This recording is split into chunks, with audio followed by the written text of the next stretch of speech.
Assalamualaikum warahmatullahi wabarakatuh.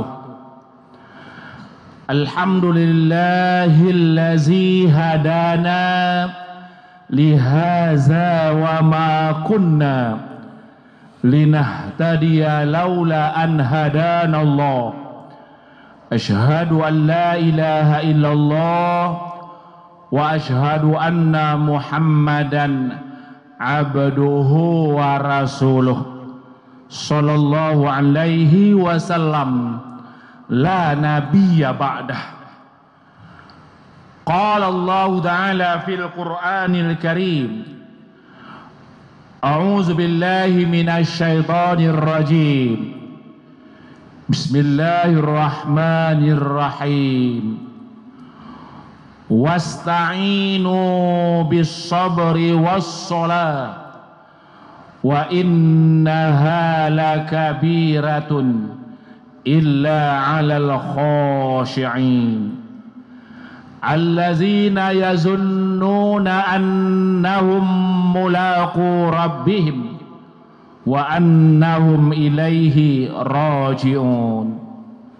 Surat Al-Baqarah ayat 45 dan 46. Minta tolonglah kamu kepada Allah melalui sabar dan sholat.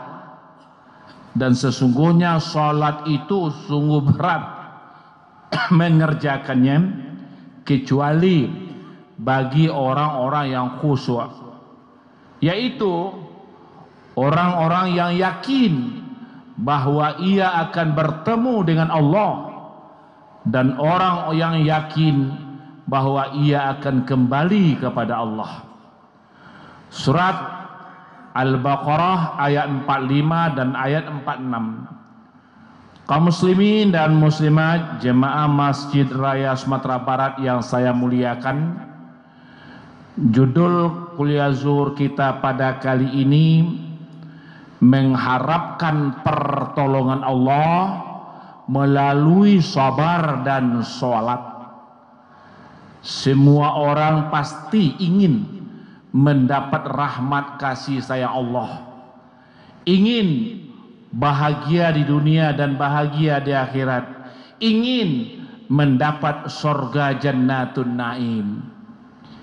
Tapi hal itu tidak akan mungkin terwujud, tidak akan dapat kalau kita tidak mau memiliki sifat sabar dan rajin untuk beribadah sholat. Karena itulah ayat Allah ungkapkan dalam surat Al-Baqarah ayat 45 dan 46. Wasta'inu bis sabri was shalah wa innaha lakabiratun illa 'alal khashi'in. Minta tolonglah kamu kepada Allah melalui sabar dan melalui sholat. Dua hal ini sikap mental untuk memiliki sifat kesabaran, sikap mental rajin beribadah sholat. Banyak umat yang tidak mau mengaku Islam tapi tidak mau memiliki sifat sabar, mengaku Islam tapi berat untuk sholat. Kalau itu tidak ada, apapun yang diminta pasti tak akan terwujud. Untuk itulah kaum muslimin, sabar ini setiap kita menghadapi problema hidup ini harus ada. Karena di dunia ini hidup tidak semuanya keinginan tercapai, tidak semuanya badan kita senang dan lengkap. Pada satu saat kita serba kekurangan, pada satu saat kita banyak persoalan yang kita hadapi. Lalu bagaimana sikap kita menghadapi hal tersebut? Harus ada sifat sabar dalam diri. Kalau sifat sabar ada, Allah akan selalu bersama orang yang sabar. Innallaha ma'as sabirin. Sesungguhnya Allah akan selalu bersama orang yang sabar. Dalam filsafat Islam, Sabar itu terbagi kepada 5 hal. 1. As-sabru fil ibadah. Sabar dalam beribadah. Jangan buru-buru, jangan cepat-cepat beribadah apapun. Apakah mau melaksanakan sholat, apakah mau melaksanakan haji, tawaf, sa'i dan ta'alul, harus tenang. Jangan ujlah panggageh. Banyak manusia yang tidak ada seperti itu, Pak. Maunya cepat. Kalau sholat dikerjakannya sholat coto ayam. Sholatnya ujlah panggageh, cepat-cepat. Tidak ada tumak ninah, waktu rukuk, waktu i'tidal, waktu sujud. Duduk antara 2 sujud, duduk tahiyat awal, duduk tahiyat akhir. Sabantasnya sudah.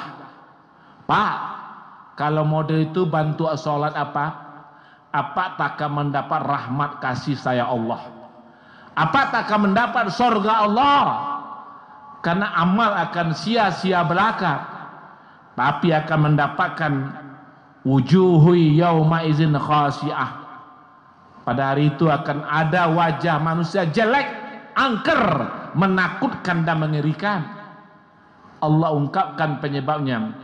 Amilatun nasibah. Karena amal dikerjakannya, ibadah yang dikerjakannya tersia-sia belaka. Dek buru-buru, dek capek-capek, Pak. Awak payah tapi tidak ada hasil. Pasti nyesal, nangis nanti, Pak.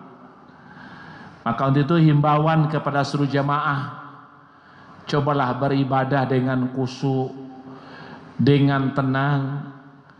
Karena Allah katakan orang yang menang itu orang yang khusyuk sholatnya. Terungkap dalam surat Al-Mu'minun ayat 1 dan ayat 2. Qad aflahal mu'minun allazina hum fi salatihim khashi'un. Sungguh menang orang-orang mukmin. Orang mukmin yang mana? Yang khusyuk dalam salatnya, fokus, lengkap rukun dan syarat ibadah salat dikerjakannya. Maka itulah kaum muslimin, kepada semua kita kalau beribadah cobalah dengan tenang, betul-betul fokus, jangan mata melihat kemana-mana. Lihatlah tempat sujud ketika kita sudah mulai takbiratul ihram. Jangan nampak lo orang di depan baju merah, nampak lo dewak sialan baju merah sedang sholat. Itu tidak benar itu. Itu akan menyesatkan dan akan merugikan diri sendiri. Yang kedua, wasabru indal musibah. Sabar ketika mendapat musibah. Setiap manusia pasti diuji oleh Allah, apalagi orang beriman. Ahasiban nasu ayyutraku ayyaqulu amanna wahum la yu'tanun. Apakah manusia kami biarkan saja mereka mengucapkan kami beriman padahal belum kami uji, kata Allah. Ujian iman ini cukup berat yang akan kita hadapi, Pak, atau yang telah terjadi selama ini. Kadang-kadang makanan banyak, tapi gigi sakit, awak damam, ange-ange dingin, makanya kita termasuk juga musibah. Gigi sakit musibah, atau anak banyak aratona kurang musibah, atau ada juga harato banyak tapi tidak beranak, lah kemana-mana baru tidak jadi dapat anak, itu juga musibah. Maka itu kita harus sabar, Pak. Yang mendapat musibah bukan kita saja, Rasulullah pun dapat musibah. Habibullah, kekasih Allah. Nabi-nabi Allah mulai dari Nabi Adam sampai kepada Nabi Muhammad, secara umum Rasulullah mendapat musibah. Maka ketika kita mendapat musibah, dituntut dengan kesabaran. Jangan berputus asa. Jangan bilang deh malang mana nasib ambo, Allah kau banci kambo. Jangan. Pasti ada hikmah di balik musibah. Untuk itulah kaum muslimin, di saat-saat kita mendapat musibah, mari kita tetap memiliki rasa kesabaran. Jangan kita berputus asa. La tai'asu min ruhillah wa la yai'asu min ruhillah illal qaumal kafirin. Jangan kamu berputus asa dari rahmat Allah, Tidak ada yang berputus asa dari rahmat Allah kecuali orang-orang kafir. Kaum muslimin yang ketiga, wasabru anid dunya, sabar diri jangan memperturutkan kehendak dunia. Dunia ko wale dikaja tele la rahta fid dunya. Ndak ada kepuasan hidup di dunia ko dapat. Namanya hidup di dunia ko enaknya menjalan dapet. Kalau lah dapet pak, beko bosan sesudah itu. Ikulah yang dunia. Maka tuh kaum muslimin, kepada kita menghadapi dunia ini dituntutlah kesabaran. Jangan kita terlalu hubbud dunia, cinta dunia, lupa akhirat. Kalau itu yang terjadi, kita akan menyesal dan menangis. Kita akan berputus asa karena dikejar dunia ibarat tata murgana di tengah-tengah jalan raya. Dari jauh kelihatan air tergenang. Setelah kita dekat ke sana, tak ada yang ditemui air tersebut. Inilah dunia. Ingat, sehabis pendakian pasti ada penurunan. Selama-lama hidup pasti kita akan mati. Untuk itu bagi Bapak, lapas saya dengan dunia selama kau sadar lah Pak. Karena lah hidup ke mati. Awak lah tambah gaek jo, badan lah tambah litak jo. Maka kita harus dekatkan diri kepada Allah lagi. Yang keempat, wasabru anil maksiat, sabar diri jangan sampai berbuat maksiat. Godaan berbuat maksiat pasti banyak. Apa buka handphone akan ada sekilas info atau iklan yang lewat. Kalau Bapak tidak mengendalikan diri, bisa terpesona Pak. Berapa banyak kasus terjadi anak-anak muda kena asik nonton film video porno, akhirnya setelah itu dia memperkosa orang, setelah itu dia berbuat zina. Makanya apapun bentuk perbuatan yang durhaka kepada Allah harus kita kendalikan diri. Jangan sampai berbuat. Penyesalan pasti terjadi Pak. Berapa banyak kasus terjadi oknum polisi tembak polisi, pasti nyesal Pak. Tidak pasti nyesal.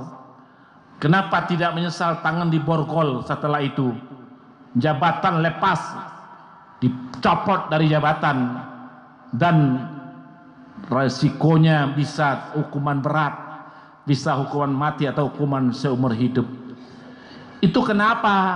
Karena tidak mampu mengendalikan diri, tidak memiliki sifat sabar. Tersenggol mobil sedikit dengan orang lain, emosi sekali, dibanggakan jabatan kita. Pak, di atas langit ada langit Pak. Hebat awak ada orang lebih hebat pada awak, tinggi pangkat ada orang lebih tinggi pangkat dari awak. Maka kita jangan emosi. Wal kaziminal ghaiz, harus sanggup mengendalikan marah. Jangan diperturutkan marah ketika kita menghadapi sesuatu. Menghadapi istri yang banyak perangai, minta kandak banyak, kita juga dituntut kesabaran. Jangan emosi, istri dipukul, istri ditendang. Ingat Pak, undang-undang perlindungan anak dan perempuan, undang-undang anti kekerasan dalam rumah tangga, pasti akan terjadi penyesalan. Yang kelima, wasabru fil jihad, sabar dalam berjihad. Kita beribadah ini jihad nih Pak. Apalagi sholat subuh, enaknya tidur, dihidupkan AC, pakai selimut, azan pun tak terdengar, dianggap angin lalu, berarti lemah. Tidak bisa kita berjihad. Lawan setan laknatullah alaih, jangan diperturutkan. Kalau Bapak perturutkan kehendak setan, pasti kita akan sama dengan setan nanti. Kita akan dibenam dalam neraka. Karena setan itu adalah termasuk kelompok kafirun. Maka kita berharap milikilah sifat sabar. Maka untuk itu kaum muslimin mengharapkan pertolongan Allah, mendapatkan rahmat dan kasih sayang Allah hanya bisa kita lalui bila kita memiliki sifat sabar dan kita bisa rutin untuk melaksanakan sholat 5 waktu sehari semalam dalam kondisi apapun. Biar kita musafir, biar kita sakit, ndak talok tagak duduk, ndak talok duduk berbaring, ndak talok berbaring mati lalai. Makanya beribadah jangan kita sia-siakan. Mudah-mudahan janji Allah akan bisa kita dapatkan. Wabasyiris sabirin. Terima kasih. Fastabiqul khairat. Nun wal qalami wama yasturun. Terima kasih. Wassalamualaikum warahmatullahi wabarakatuh. Allahu akbar, Allahu akbar. Asyhadu an la ilaha illallah. Asyhadu anna Muhammadar Rasulullah. Hayya 'alas salati, hayya 'alal falah. Qad qamatis salatu, qad qamatis salah. Allahu akbar, Allahu akbar. La